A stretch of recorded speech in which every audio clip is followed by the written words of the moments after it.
कभी अपना prepaid plan देखकर ये सोचा है कि इस अनलिमिटेड का असली चक्कर क्या है, या फिर ये सारे नियम और शर्तें इतनी कंफ्यूजिंग क्यों हैं?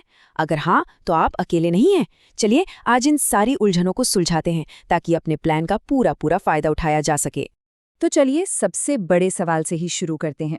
जब कोई कंपनी कहती है कि प्लान अनलिमिटेड है, तो क्या वो सच में अनलिमिटेड होता है?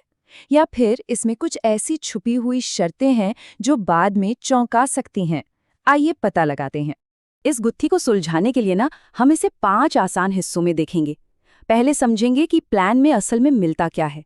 फिर जानेंगे कि प्लान की वैलिडिटी कैसे बढ़ा सकते हैं, अपने स्ट्रीमिंग फायदों को कैसे एक्टिवेट करना है, उन छिपी हुई शर्तों पर भी नजर डालेंगे जिन्हें अक्सर लोग छोड़ देते हैं, और आखिर में इन सबको मिलाकर एक स्मार्ट रिचार्ज स्ट्रैटेजी बनाएंगे। तो चलिए पहले भाग से शुरू करते हैं, अपने कोर बेनिफिट्स को समझना। मतलब जो हेडलाइन में बड़ा बड़ा लिखा होता है, उसके पीछे की असली कहानी क्या है। जानते हैं कि कॉल्स और एसएमएस के फायदों में असल में क्या शामिल है और क्या नहीं। तो देखिए, कागज पर अनलिमिटेड कॉलिंग का मतलब बिल्कुल सीधा है। भारत में कहीं भी किसी भी मोबाइल या लैंडलाइन पर कॉल करने पर कोई चार्ज नहीं लगेगा। रोमिंग में भी सुनने में तो बहुत अच्छा लगता है, पर कहानी यही खत्म नहीं होती।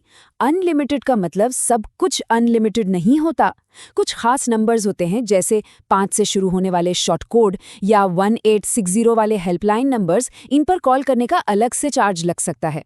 और हाँ, एक ज़रूरी बात, जम्मू कश्मीर में रोमिंग के नियम अलग हैं। और जैसा कॉलिंग का हाल है, कुछ वैसा ही एसएमएस के साथ भी है। जो आपको फ्री एसएमएस मिलते हैं ना, वो भी पूरी तरह से फ्री नहीं होते। चलिए देखते हैं कि यहाँ कौन सी शर्तें छुपी हैं। देखिए, आपके फ्री एसएमएस सिर्फ नॉर्मल मोबाइल नंबर्स के लिए है। किसी भी स्पेशल नंबर या शॉर्ट कोड पर भेजा तो चार्ज लगेगा। और अगर आपका डेली कोटा खत्म हो गया तो फिर जेब ढीली करने के लिए तैयार रहिए।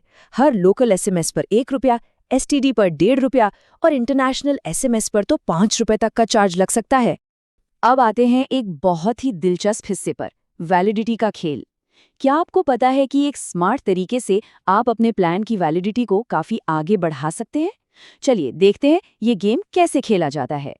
इस कॉन्सेप्ट को कहते हैं एक्रीटिव वैलिडिटी। आसान भाषा में समझें तो मान लीजिए आपके मौजूदा प्लान में 5 दिन बाकी हैं और आप 30 दिन का नया रिचार्ज कर लेते हैं, तो आपकी टोटल वैलिडिटी 35 दिन हो जाएगी। बस शर्त यह है कि रिचार्ज खत्म होने से पहले करना है। लेकिन यहाँ एक बहुत बड़ा ट्विस्ट है। अगर आपके पास फिक्स्ड डेटा वाला प्लान है ना, तो वैलिडिटी जोड़ने के लिए आपको ठीक उसी कीमत वाले प्लान से रिचार्ज करना होगा। लेकिन अगर डेली डेटा वाला प्लान है, तो आप उस कैटेगरी के किसी भी प्लान से रिचार्ज कर सकते हैं और वैलिडिटी जुड़ जाएगी। ये छोटा सा फर्क बहुत मायने रखता है। और हाँ, ऐसा नहीं है कि आप सालों साल की वैलिडिटी जमा कर सकते हैं। इसकी भी एक लिमिट है। आप ज्यादा से ज्यादा 730 दिनों यानी लगभग 2 साल तक की ही वैलिडिटी जमा कर सकते हैं, तो इस लिमिट का ध्यान रखना जरूरी है। चलिए अब बात करते हैं तीसरे हिस्से की, स्ट्रीमिंग सुविधाओं को अनलॉक करना। आजकल प्लान्स के साथ इतने सारे ओटीटी सब्सक्रिप्शंस मिलते हैं, लेकिन उन्हें एक्टिवेट कैसे किया जाए, ये भी एक सवाल है। अब इस टेबल को जरा ध्यान से देखिए। हर सर्विस को एक्टिवेट करने का तरीका अलग है। कुछ जैसे जियो हॉटस्टार और एक्सट्रीम प्ले, वो तो रिचार्ज के बाद अपने आप चालू हो जाते हैं। पर असली खेल है नेटफ्लिक्स और ZEE5 प्रीमियम जैसी सर्विसेज का।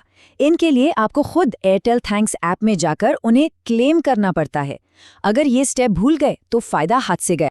तो सबसे ज़रूरी काम यह है कि जैसे ही रिचार्ज हो, फौरन एयरटेल थैंक्स ऐप खोलें और वहाँ दिए गए इंस्ट्रक्शंस को फॉलो करके अपना सब्सक्रिप्शन एक्टिवेट कर लें। प्रोसेस आसान है, लेकिन इसे करना बहुत ज़रूरी है। और ये एक प्रो टिप है, इसको ध्यान से सुनिए। अगर आप अपना प्लान खत्म होने से पहले ही रिचार्ज कर लेते हैं, तो आपके OTT सब्सक्रिप्शन की वैलिडिटी भी अपने आप आगे बढ़ जाएगी। लेकिन अगर 1 दिन की भी देर हो गई, तो फिर से थैंक्स ऐप में जाकर सारी मेहनत दोबारा करनी पड़ेगी। तो समय पे रिचार्ज करना यहाँ बहुत ज़रूरी है। अब बात करते हैं उन छोटी छोटी शर्तों की जो अक्सर नजर नहीं आती, लेकिन बाद में बड़ी मुसीबत बन सकती हैं। चलिए कुछ ऐसे ही नियमों पर नजर डालते हैं जिन्हें जानना बहुत जरूरी है। ये नियम शायद आपको चौंका दे। अगर 1 महीने में 300 GB से ज्यादा डेटा इस्तेमाल हो गया, तो कंपनी इसे कमर्शियल यूज मान सकती है और आपका कनेक्शन तक बंद हो सकता है। तो जो लोग बहुत हैवी यूजर हैं, उनके लिए ये जानना बेहद जरूरी है। और भी कुछ छोटी छोटी बातें हैं जिनका ध्यान रखना है, जैसे कि प्लान की वैलिडिटी आखिरी दिन की आधी रात को खत्म हो जाती है। जैसा कि पहले भी बताया, जम्मू कश्मीर में रोमिंग के फायदे नहीं मिलते। कुछ प्लान जैसे 399 वाला सिर्फ कुछ ही राज्यों में मिलता है। और हाँ, कंपनी के पास किसी भी ऑफर को बदलने का अधिकार हमेशा होता है। और अब जब हमने ये सारी बातें जान ली हैं, तो देखते हैं कि इन सबको मिलाकर एक स्मार्ट रिचार्ज स्ट्रैटेजी आखिर होती क्या है। चलिए सब कुछ एक साथ रखते हैं। तो अगली बार रिचार्ज करते वक्त ये चेकलिस्ट दिमाग में जरूर रखें। याद रखें, अनलिमिटेड की भी अपनी सीमाएं हैं। वैलिडिटी जोड़ने के नियमों को समझें। अपने OTT फायदे तुरंत क्लेम करें। हमेशा समय से पहले रिचार्ज करें और 300 GB डेटा लिमिट का भी ध्यान रखें। तो अब जब सारे नियम कायदे साफ हैं, तो असली सवाल ये उठता है, आपकी ज़रूरतों के हिसाब से असल में कौन सा प्लान बेस्ट है। उम्मीद है इस जानकारी के बाद आप एक ज़्यादा बेहतर, ज़्यादा स्मार्ट फैसला ले पाएंगे।